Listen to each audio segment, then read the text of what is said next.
everybody, welcome back to StabilityWOD. Yesterday we talked about the core cylinder using some excellent local beer.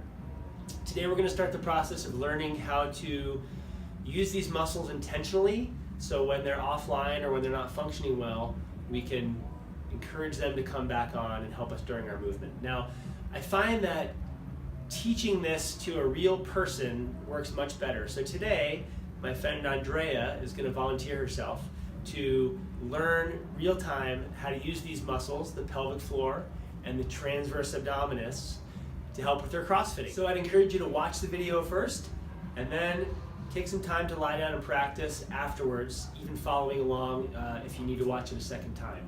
Here we go.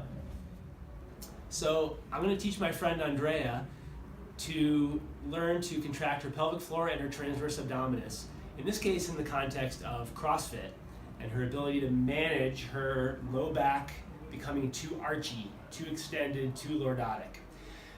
Dre, we're going to start with the pelvic floor, and the cue I'm going to give you, there are actually two cues. One is that you're going to think about taking your pelvis and drawing your sits bones, the bones you sit on, together from side to side. The other cue is think about drawing your tailbone, the orange bone, towards your pubic bone here. So you're going to draw that together from back to front or front to back. So there's going to be a sense of drawing in all directions at the base of your spine. Okay. Now there's nothing to see here necessarily, but the feeling for you is that you're developing tension in those muscles between your legs. So I want you to hold it for 5 seconds. Okay. Go. Go. Don't think of anything else though. Don't contract your legs, don't contract your abs. Just think about your pelvic floor and then relax. Oh, I can feel that. Okay, so if you can, just kind of isolate it to that pelvic floor. Go ahead and contract, hold for 5 seconds. There you go. Yeah. You can't see that you're doing anything, right? No. And then relax. Now you can do this lying on your back, you can do it seated, you can do it standing, you can even do it before you set up for a deadlift. These are the muscles that contract before the movement even starts. So your brain knows you're about to pick up a deadlift, and they tell your pelvic floor to contract, generally, in an ideal world. For a lot of us, these muscles are shut down or inhibited, and we need to bring them back online. So this is your way of being intentional about turning these muscles on before a given movement starts. So the value of this for you is really, can I learn to tune into these muscles so that I can turn them on when I need them. So go ahead and do a few more. 5-second hold. 5-second relaxation. Can you feel the difference between pulling side to side and pulling front to back? Yes. In that part of your body? Yes. Yeah. So the cool thing about the pelvic floor is it is in very close contact with the transverse abdominis, which I talked about in a video yesterday, which runs around the spine like a lifting belt or a back brace or a corset. When it contracts, it draws in, giving you stability around your spine. So if you take your fingers and drop them just to the inside of your pelvis, we are just lateral to the six-pack, and we're just below the obliques. So we're in a spot where we can mostly feel transverse abdominis. Now, if you just contract your pelvic floor again, Oh, I can feel that. yeah, so what you're feeling there is your transverse abdominis contracting with your pelvic floor, and that's normal function. Now, a lot of clients, they don't have that connection, or it's a little sluggish. But the feeling is, go ahead and contract again. There. The feeling is, for me, that there's a drawing in, there's a definite drawing in compression of your abs, rather than a pushing out, which is a common fault that I see in a lot of athletes. So go ahead and contract again. Now what do you feel there? I feel the tension in my abdomen. Tension in your abs, but kind of low down, right? Low down. And you can probably see in the video, she's not bearing down, she's not contracting her other abs very much, she's not holding her breath, she's not sucking in. There's just a very low tension around her waistline that she's feeling. You can still breathe, you can still talk. Again, no one really knows you're doing it, right? Right. So this sets up the foundation for the rest of your abs then to come on and support your back. This is the tension that ideally you want all day.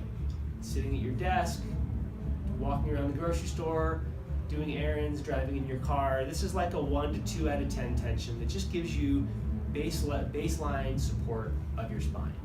So it's really important that you get used to the feeling of this. A lot of us walk around with these muscles off all day.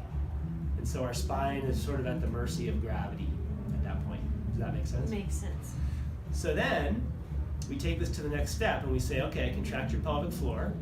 Okay. You feel your transverse abdominis. Yep. Now you're going to swing a kettlebell overhead, or you're going to do a thruster pressing overhead. Something that's gonna, let's relax this for a second, something that's gonna take your back into this arch. So bring your arms overhead for me. It's gonna take your back into this hyperextension. It's gonna make your ribs flare up. So we wanna have a hedge against that by maintaining midline neutral here. Okay, and the way we do that is by using your abs. We want your pelvic floor engaged. We want your abs drawn in, not bulging out. And then we want your rectus abdominis and your obliques to come in and draw your ribs down and help to reinforce that deep level of tension. But just know that it all starts from the pelvic floor and the transverse abdominis. If those aren't in place, you might be strong enough to resist extension, but you're not going to have this stabilization at your low back. Does that make sense? Yes, and you can feel it when you contract. You can feel that deep level of tension. Yeah, it's really distinct when you get it to turn on. What I want everyone to take away is that there's a definite intention around doing this. You have to know what it feels like in your body. So I want to encourage you to practice holding maybe 5 seconds, maybe 10 seconds of contraction, and really working with this to try to see, can you contract your pelvic floor? Can you contract your transverse abdominis first without using any of your other abdominals? And then once you can do that, can you layer in deep stability first, then your movement muscles second, to carry over into whatever sport you're playing, any task you're doing. I want you all to know that learning these types of skills takes a lot of practice and a lot of intention. I asked Ray to go and practice this throughout her day, at work, driving her car, having dinner. Nobody knows you're doing these things in the moment, so getting in 5-second contraction time for 10 reps isn't such a big deal. This isn't so much about building strength, this is about building activation, building habit, and building intention. She's going to take this out to the gym and she's going to start to pattern this in with some of the movements that she needs help with, where she needs to control her hyperextension. So for her it's going to be anything overhead, but it's also important to know that really these muscles, especially the deep transverse abdominis, is supposed to be working all day, every day. Generally, it's something that happens unconsciously. For some of us, when we become dysfunctional, the muscle shuts down, we lose some of that stability. So for Dre, she gets to reinforce this many days a week in the gym, and that's going to carry over to the rest of her life. I want you all to practice. Please let me know if you have any questions. This is very complex stuff to teach on video, but do your best and subscribe below to my channel. I have a number of days in a row after this where we're going to be talking about stability, fine motor control, getting small muscles to come online, and I look forward to sharing that with all of you.